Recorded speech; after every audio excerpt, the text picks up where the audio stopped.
So here's a little tutorial on what you should be doing each week, just in case you have any questions about that in our college algebra class. What I recommend you doing is logging into your Edmodo account, and once you're there, going down on the left-hand side, selecting our class. That shouldn't be that complicated for you all, because it should be probably only one class for you. And once you're able to do that, you can see this folder on the right hand side. This is the general course info for our class, and let's see, when you select that, you get all kinds of good stuff, right? You get the link to the syllabus, to the textbook, to an orientation, but the germane page for figuring out what you should be doing each week is this pacing, coverage, and testing info. So click on that,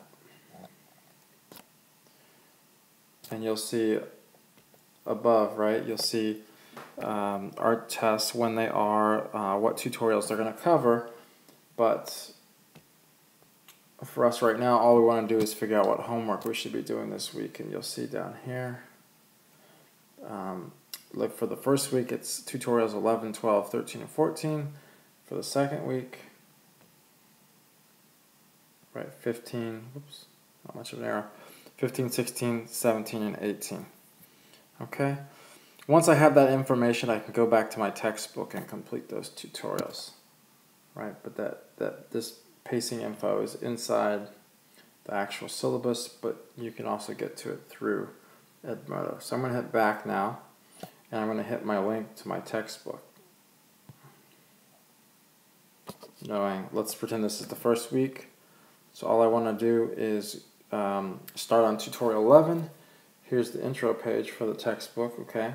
And the table of contents is going to allow me to choose whatever tutorial, right, I want. I want tutorial 11, complex rational expressions, and sure enough, I have now this is the textbook entry for tutorial 11. Notice it's broken up into 3 parts: 1, a textbook type presentation; 2, a lecture; and 3, practice problems. Okay. Now what I recommend you doing is working through these in order, right? Reading the textbook first, getting the explanation, then watching some of the lecture videos, and then hitting the practice problems. Okay, of course, everybody's gonna find their own way with that, but this is just, I guess, a way that generally works really well. And of course, if you have any problems on the practice problems, or have any questions when you're reading through the textbook or watching one of the videos, message the class on Edmodo. If you don't feel comfortable with that, you can also just message me privately, send me an email, whatever. Just don't stew and go it alone, okay? Math is something that, everybody, if we put a pull together, we can do really well in this class. So I hope that helps kind of orienting you. Of course, this is just one tutorial. There will be 4 tutorials for this week. There's generally 3 to 4 tutorials a week. Okay.